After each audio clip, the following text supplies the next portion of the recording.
2024 MCQ 10வது MCQ பார்ப்போம். இந்த MCQ வந்து ஒரு தியரியோட சம்மந்தப்பட்ட MCQ.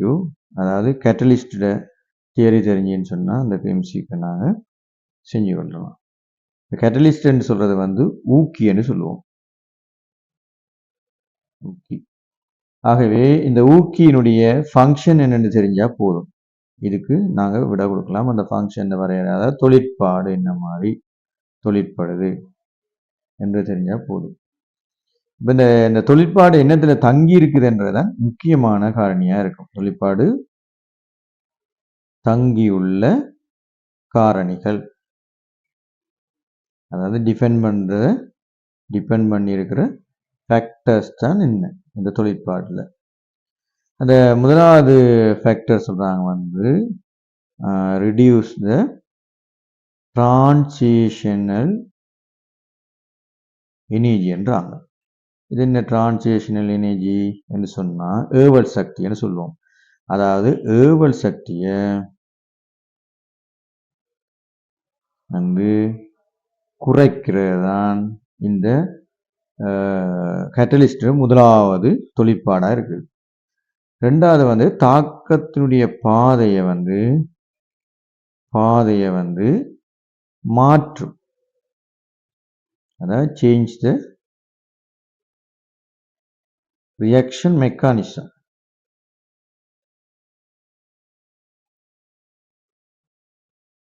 சரிதானே? மூன்றாவது முக்கியமான ஒன்று வந்து ஏவல் சக்தியை வந்து மாறாம பேணுறது. சக்தியை வந்து தாக்கத்தின் போது மாறாம பேணுறது.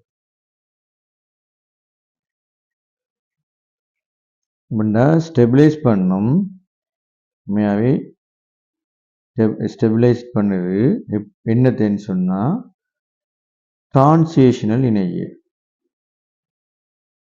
எனர்ஜியை ஸ்டெபிலைஸ் பண்ணும். இப்போ இந்த மூன்று காரணங்கள் வந்து எங்களோட அந்த காரணியில தங்கி இருக்கிற காரணிகள், அதாவது கேட்டலிஸ்ட் தொழிற்பாடில் தங்கி இருக்காங்க. இப்போ நாங்கள் பொதுவாக ஒரு கேட்டலிஸ்ட் தொழிற்பாட்டை நாங்கள் இந்த பக்கத்துக்கு எனர்ஜி என்றும் இந்த பக்கத்துக்கு நாங்கள் டைமும் போட்டோம்னு சொன்னால் இப்படி ஒரு கிராஃப் வளமையாக நாங்கள் கீறிக்கொள்வோம். இதில் தாக்கியல் இருந்திருந்தால் தாக்கியலுக்கு ஏற்ற மாதிரி ஒரு விளைவு, அதாவது இது வந்து நாங்கள் ஒரு டெல்டா ஹெச் வந்து மைனஸில் உள்ள ஒரு தாக்கியாக இருப்போம். அதாவது எக்ஸோஸ் ரியாக்ஷன் சொல்கிறது, எக்ஸோஸ் தெர்மோ ரியாக்ஷன், அதாவது வெப்பநிலையை வெளிவிடும், வெப்பத்தை, அதாவது சக்தி, வெப்பம்னு சொல்லலாது, எனர்ஜியை தாக்கத்தின் இறுதியில் வெளிவரதாக இருக்கக்கூடியதாக இருக்கும். அப்போ எக்ஸோஸ் ரியாக்ஷன் சொல்லுவாங்க. சரி, அது தேவையில் இருக்குள்ள. இப்போ இது வந்து என்ன சொல்லுவோம், கேட்டலிஸ்ட் இருக்கும்போது, அதாவது கேட்டலிஸ்ட் இல்லாத போது, கேட்டலிஸ்ட் இல்லாத போது ரியாக்ஷன் பாதை. இதே ஒரு கேட்டலிஸ்ட் இருக்குமென்னு சொன்னா இந்த பாதை இப்படியே வந்து ஒரு புதிய பாதையை உருவாக்கும். அதாவது இது வந்து கேட்டலிஸ்ட் அந்த வித் கேட்டலிஸ்டோட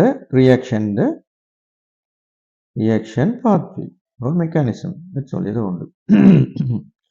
அது வந்து என்ன செய்யும், இதா இருக்கும். அப்ப இதுல இருந்து இந்த ஏவல் சக்தியை நீங்க பாத்தீங்கன்னு சொன்னா ஏவல் சக்தி இங்க குறைஞ்சதான் இருக்கும் இப்ப கேட்டலிஸ்ட் போடும்போது.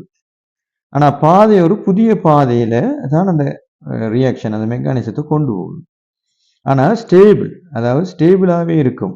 இது அந்த டிரான்சிஷனல் எனர்ஜி வந்து ஒரு குறிப்பிட்ட நிலையில ஸ்டேபிளாக தான் இருக்கும்.